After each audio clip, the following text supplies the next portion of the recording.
February 5, 2023.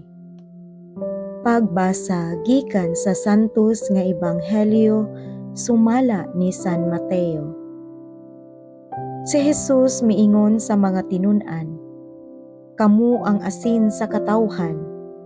Kun ang asin kawad-an sa iyang kaparat, unsaon pa man pagpabalik sa kaparat niini? Wala na kini kapuslanan ug angay na lamang isalibay ug tunub-tunuban sa mga tao. Kamu ang kahayag sa katawhan. Ang syudad nga nahimutang sa bungtod dili gayud matago.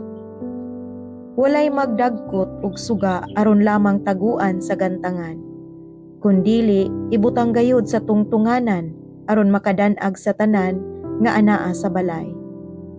Busa ipadan-ag gayud ang inyong kahayag atubangan sa mga tao aron makita nila ang inyong mga maayong buhat ug magdayeg sila sa inyong amahan nga atua sa langit." Ang Ebanghelyo sa Ginoo. Daygon ko ikaw, O Kristo.